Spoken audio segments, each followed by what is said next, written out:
back with a new video. This is one, but I wanted to show you guys what I have to deal with in terms of when I'm here and why my back is constantly hurting because I'm constantly have to pick up stuff. So Pam was, you know, doing her hair and um, shampooing our son's hair, what have you. Okay, and it gets to the point where, like I said, this is why I gotta leave here because I not just get a break from the targeting, but get a break from stuff like this. Again, this is going to the bathroom. Container is empty. Instead of putting it in the garbage, it's on the floor. Let's go to the sink. All right, go to the sink. All these products on the sink, including her phone products in the sink. The lack of consideration, and I've told her this for many years, you lack consideration for others, including your own children. You leave dangerous things all over the place without thinking about them. You leave stuff for our daughter, and you know how she is. You leave stuff. This is why we can't act. At times I have to take her to the hospital. Either because her mother left things on the floor that injures her. Me in the kitchen, always stepping on broken glass, little bits of broken glass. Even yesterday I had to get on my hands and knees and get sanitary wipes, right? And literally wipe the kitchen floor, right? Because why? Things break, whether it be a glass cup, ceramic plates. And I always say to her, pick up the larger pieces, then you need to get a rag and wipe up the floor, okay? And then you need to throw that rag away. Do not put it on the counter. Do not wash it out. Throw it out. But there are many times where sometimes, and she doesn't do it all the time. But when when I'm here and stuff breaks, I just do that. She will take that same rug and just leave it on the counter.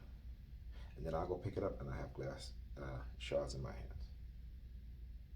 Or she'll just sweep up the floor and not wipe it, or she'll just mop it. I said, you cannot do that.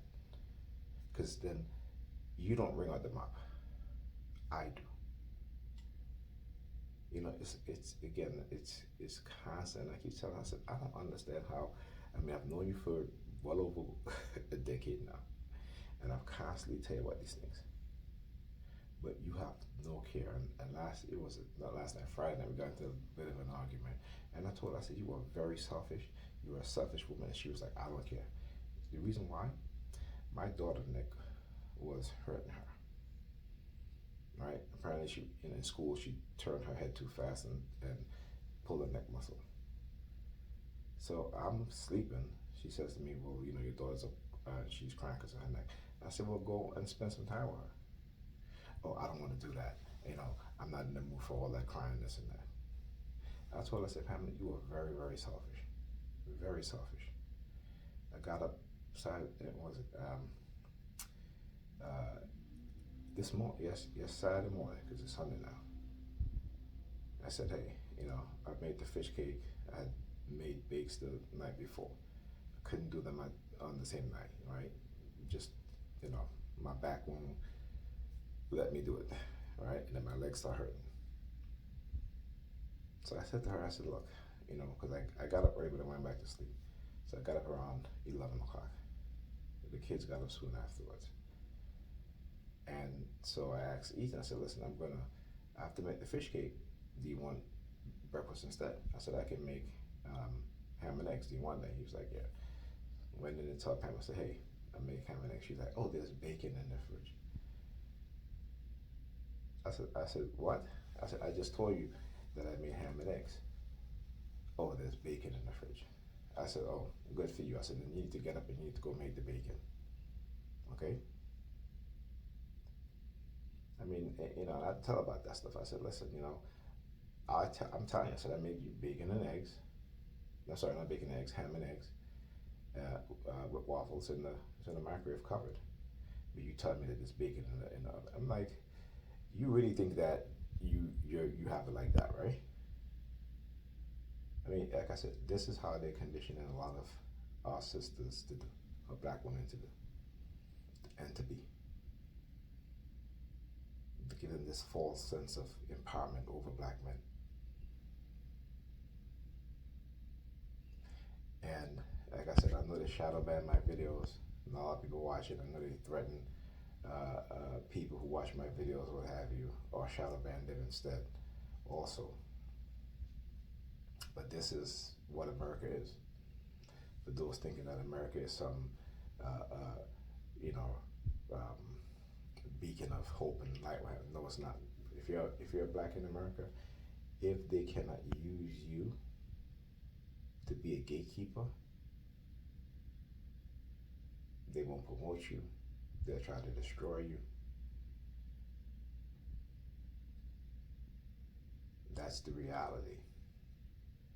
What you see on television, social media, particularly the people who they put up there as, oh, look, these black people have made it and they're and such. They're gatekeepers. They have no concept of social responsibility to their group. They have no concept of creating things to employ the people in their group. They're about selfishness, self-centeredness, and extreme individualistic mindset and nature. Total opposite of how we as Africans and our ancestors live in the society that they lived in. You know, like I said, you go and read the book, The Golden Stool. Right? It's I forgot the author's name, but it's called The Golden Stool. There's more of the title, but I can't remember it right now. But it has to deal with, you know, when Europeans went into Africa and started carving up Africa.